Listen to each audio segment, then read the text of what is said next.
was supposed to be the ending. The mission was over. But football doesn't care about scripts, because the closer we got to greatness, the more impossible it became to walk away. This is Season 9. This is the overtime. The mission was to win the Premier League in 8 seasons. We reached the deadline, and the trophy wasn't in our cabinet. By every logic of modern football, I should have been sacked. My bags should have been packed. But Cristiano Ronaldo isn't an ordinary owner. He saw the fire. He saw the growth. He didn't fire me. He gave me the green light for a new season. The CY Infinity Fund was supposed to be a one-time miracle to save our Premier League lives in Season 8. But something happened that we didn't expect. The fans, the legends across Europe, and sponsors like Modric didn't stop clicking donate. The momentum was unstoppable. As we stepped into the preseason of Season 9, the fund hit another massive milestone. Another $20 million raised. We had the budget. We had the stadium. We have the King of Portugal, Zerato. But we lost another legend. Bruno Fernandes hung up his boots. The number 8 shirt. The shirt once worn by the exiled Kinder and the legendary Bruno was vacant. Our loanees of last season, Nunes, Mosquera and Tanaka, went back to their clubs. They were good but not impressed enough for the club to sign them permanently. I didn't want a patch. I didn't want a temporary fix. I wanted the best all-rounder on the planet. Here we go, Federico Valverde. We spent the entire $20 million on him. Why Valverde? Because he is the ultimate CY8 player. He can strike a banger from 30 yards, pass like a magician, and track back like a machine. He is a better all-rounder than Nunes ever was. Most importantly, he left Madrid because of the current situation there. Last season, we finished 33 points behind Manchester City. We were 6th, they were 1st. They have Haaland and Donnarumma. But with Valverde joining and Zerato aiming to break his 59-goal record, the gap didn't look like a canyon anymore. It looked like a target. In the preseason game, it is unusual to see a game like this. Tottenham vs Man City in the UEFA Super Cup, and Tottenham won it. This season, I sent our legendary scout Duncan Bird to Germany. He's the man who finds the missing pieces. If anyone could find a miracle to save us, it was him. While Duncan was undercover in the Bundesliga, we kicked off against Leeds. The energy at the CR7 stadium was different. The Portuguese duo connection is still lethal. Zerato and Myra linked up for the opening goal of the season.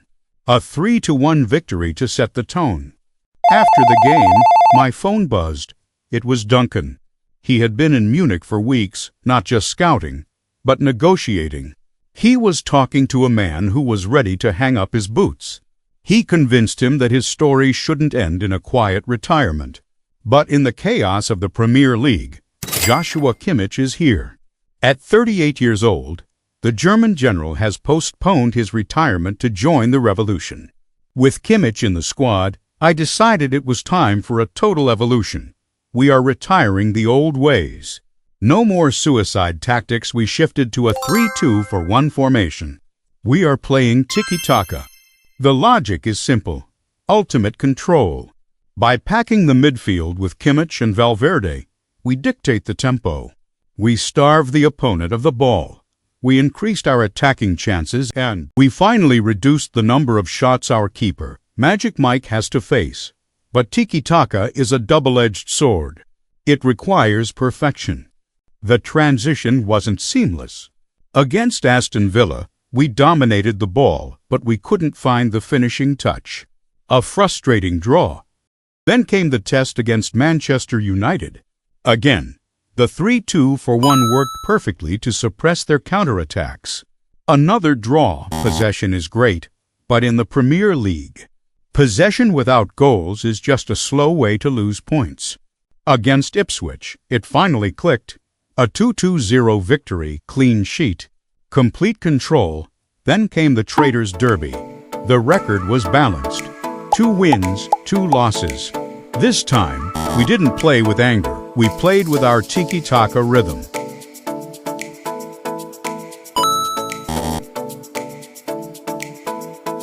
It wasn't a blowout. It was a strangulation. We won 2-1. Thomas Krog is no longer a character in our story. He's a footnote.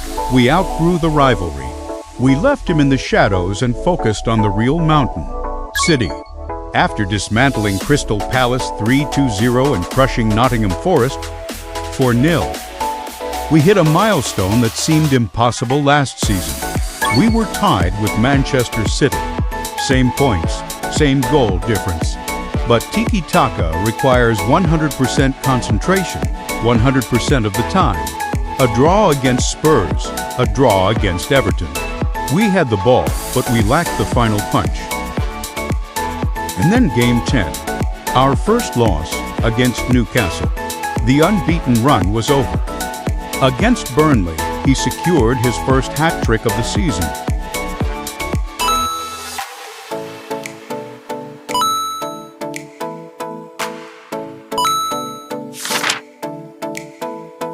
Then, the UEFA Conference League. Wait, what? We are in the UEFA Europa League. I had no idea how we would play here. The journey started with a cold shower, a 1-0 loss to Sporting Braga. Then, the match that could have defined the season, Manchester City. The worst-case scenario happened. Zerato was suspended. Without our king, Valverde stepped up and hammered home his first goal for the club, showing exactly why he's our new number 8. But Holland is inevitable. A brace from the Norwegian gave us a 2-1 loss.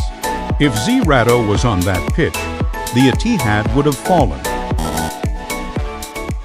With an injury crisis looming and the squad depth looking paper-thin, I needed depth. Ben White joined on loan from Arsenal. White is the perfect tactical fit for our 3-2-1. Also, Matasiwa, another loan for backup. Here we go. The impact was instant. Even Liverpool couldn't break us completely. A draw at Anfield kept us alive in the race. A 5-1 demolition of Brest. A 9-2 massacre of Rangers. The highlight was shown on Joshua Kimmich. At 38, he proved class is permanent by scoring a hat-trick from midfield. The German general is showing no signs of slowing down. But the Premier League is relentless. We won against Brentford with a clean sheet. Against Arsenal, with a tired squad, Zerato went nuclear. He smashed a hat-trick in 15 minutes.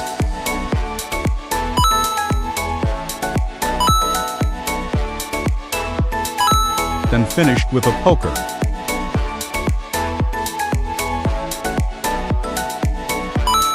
A solid defense from our team, too.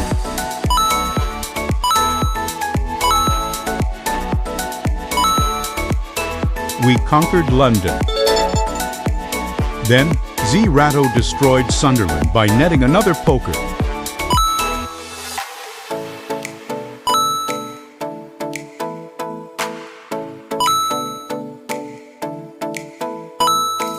Also, an assist from Zerato to Valverde. A 5-2 win. Then came the Seagulls. Brighton is playing out of their skins this season. They aren't just a small club anymore. And they proved why on the pitch.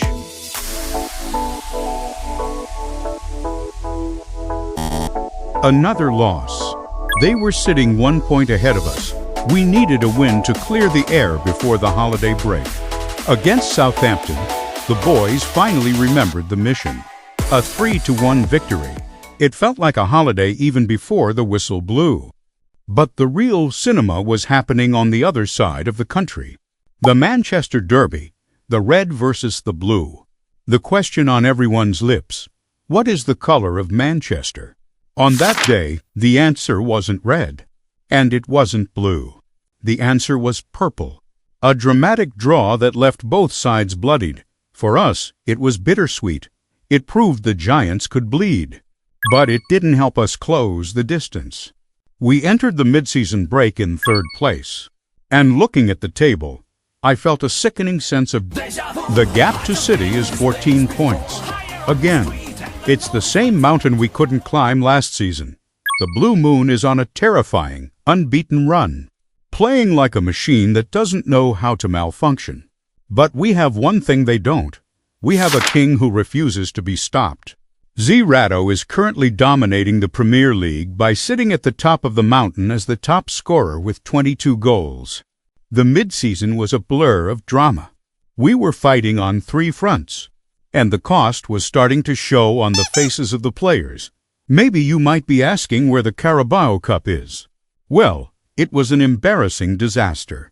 With one less cup to worry about, we knocked out West Brom and Birmingham in the FA Cup. But in this league, the Dream Killers were sky blue. Erling Haaland did what he does best, a hat trick that felt like a cheat code. We were out, 1 trophy gone. While we struggled for air in England, the Europa League became our masterpiece. We went to Germany and fought Dortmund to a standstill. Then, the explosion. Against Zulte Waregem, it wasn't a game. It was a massacre, 8-1.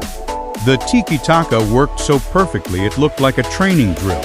But the real test was Levski. We needed a win to secure a place in the top 8 and avoid the playoff round. We delivered a 4-2-0 masterclass. We finished 7th in the overall table, securing direct qualification. And at the heart of it all, King Zerato. He finished the first stage as the top scorer and the top assister. He has officially outgrown the striker label. Back home, the domestic war continued at Aston Villa, a game we should have lost. But Pelletier, the Pogba Regan, scored with a rocket that the ball actually penetrated straight through the back of the net. 1-0 win. We walked into the theater of dreams with the weight of the world on our shoulders. It wasn't a pretty game. It was a dogfight.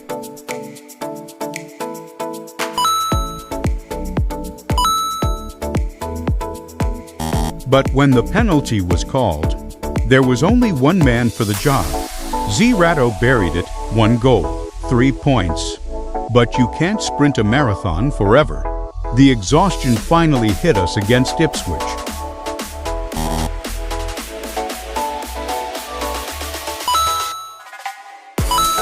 A frustrating draw. We bounced back to dismantle Bournemouth 4-1 and Palace 3-1. A draw against Forest and another against Spurs felt like points slipping through our fingers. Remember back in the pre-season, we saw a glimpse of this anomaly when Tottenham shockingly took down City in the UEFA Super Cup. Everyone wrote it off as a pre-season fluke, a casual friendly match. But when the Carabao Cup final rolled around at Wembley, the universe repeated itself. Against all odds, Tottenham proved to be the ultimate, certified blue moon killer. Then came the Europa League round of 16, Atalanta. This was the night the world met the next generation. While everyone was marking Zerato, Myra found the space. His first ever hat trick for the club. We had 1 foot in the quarterfinals, but the Premier League doesn't care about your European glory. We traveled to Everton just days later, and the fatigue wall finally collapsed. A 3-1 loss. And this guy, we have to talk about him, Walter Maid. Most managers in this world have nightmares about Erling Haaland. And don't get me wrong, Haaland is a machine. He shows us no mercy every time we meet. But Walter Maid is another demon. He has now scored 3 hat tricks against us, in 3 different seasons. Across 3 different versions of our team, he has found the key to our lock. Then came the second leg against Atalanta. We went to Italy with a 4-goal lead. In the history of football, you don't lose from there. You sit deep, you keep the ball, you survive. But the impossible happened. Atalanta went crazy, scoring 6 goals in 90 minutes. In a complete blackout of logic, they completely shattered our aggregate advantage. We managed to survive until a penalty shootout. But the momentum was completely gone. We lost on penalties. To go from a 5-1 lead to being knocked out is a tragedy that will be written about for years. The European dream was officially dead, and we were left standing in the rain of Bergamo, wondering how it all went so wrong. After the collapse against Atalanta, the dressing room was a graveyard. All that remains is the Premier League. The objective was simple: secure the top four in Prem and bring Champions League football to the CR7 stadium. But there was one mountain left to climb. A mountain that hadn't moved all season. Manchester City, they were undefeated. They looked invincible. To everyone else, they were the inevitable champions. To us, they were the final boss. Then came the match that shook the Premier League. Sometimes, the universe has a sense of irony. Svernipan, the man we brought in to replace Kinder, decided to haunt his former club, Manchester City. He didn't just play well, he dominated. 1 goal. 2 goals. When the third went in, the world went silent. A hat-trick against the champions. A 4-1 win. The unbeaten run was over. The blue moon had finally set, and it was CY8FC who pulled it from the sky. With the giants fallen, the magic began to flow across the pitch. We weren't just a Z-Rato team. We were a gallery of stars. Moraes. They're calling him the next Ronaldinho, and against some big clubs, he showed why. He wasn't just running, he was dancing. Heredia, the next Messi, shining bright in the draw against Sunderland. The goalpost. Even the stadium was on our side. It became our second goalkeeper who denied the goals, securing us in a gritty 2-1 win over Chelsea. Luck? Maybe. But in the Premier League, you make your own luck. By game 37, the math was finished. Manchester City won the Premier League again. They are a machine built for trophies, and this year they were simply too far ahead. But as we walked out for the final day against Southampton, there was no sadness. We won 3-0 with clinical ease. We finished the season in third place with 69 points, 19 wins, 12 draws, and 7 losses. When you look at those numbers, you see a team that is getting better every single day. We are officially a Champions League club. We have conquered every single member of the Big Six this season. We aren't guests anymore. We aren't a Leicester City story. We are the elite. And while Manchester stayed blue after the final derby, they know we are coming. We've already pulled their moon from the sky once. Next season, we're coming for the whole galaxy. The biggest win of this entire season isn't found anywhere on the scoreboard. It was Z-Rato. He has evolved. If the past seasons were about the dictator, Season 9 was about the leader. This season, we saw the birth of the new Z-Rato. He finished the season with 42 goals. To anyone else, that's a career-defining year. To him, it was actually a drop from his 59-goal record. But the stats don't tell the whole story. The real story was his assists. He became a facilitator, a link-up master. He secured the Golden Boot yet again. But for the first time, he looked like he enjoyed the team's success more than his own. The king has finally grown up. Standing on the pitch as a veteran leader, he finally understood Kinder's words. He looked back at his previous ego actions not with pride, but with genuine regret. He isn't just the greatest striker in the world. He is now the ultimate teammate. This new, unselfish Z-Rato is a far more dangerous weapon for a title race. We watched the Europa League final with a heavy heart. Atalanta lifted the trophy. On one hand, it was a moment of validation. Our loss in Bergamo was excusable. We were knocked out by the eventual champions. They were the best team in the competition. But on the other hand, it was a dagger to the soul. Seeing them lift that trophy made the what-if feel even heavier. We already proved we could beat the champions 5-1 in the first leg. If we had been just 5% more careful in that second leg, that trophy would be ours. We know we were good enough to win it all. The gap between us and European glory isn't talent anymore. It's just composure. While we found peace with our progress, Manchester City won the Champions League again. Back to back, they are the standard. They are the machine that never stops. And at the heart of that machine is Erling Haaland. And with another Premier League title and another Champions League trophy in his hand, he is already clearing a spot on his mantle for his second Ballon d'Or. In the eyes of the world, Holland is the king of the era. But the world hasn't seen the summer of 2034 yet. The club season is over, but the biggest part of the year had just begun. The greatest battle of Zrato's life wasn't going to be fought in a CY8 shirt. It was going to be fought in the red of Portugal. The momentum started in the Euro Nations League. They beat Italy. They beat France. They beat Spain in the final. And leading the charge was Zrato, taking home the top scorer award. But that was just the warm-up. The world then turned its eyes to Saudi Arabia for the 2034 World Cup. Portugal, led by our own CY8 stars, embarked on a journey that will be written in history books forever. Round of 32, the host nation, Saudi Arabia eliminated. Round of 16, Germany sent home. Quarterfinals, Argentina, beaten in an absolute thriller. Semifinals, England out. Then came the final, Portugal versus France. When the final whistle blew, the stadium erupted. The impossible became reality. Portugal were crowned world champions. Up in the VIP box, away from the cameras, Cristiano Ronaldo watched his boys achieve the one thing he never could in his legendary playing career.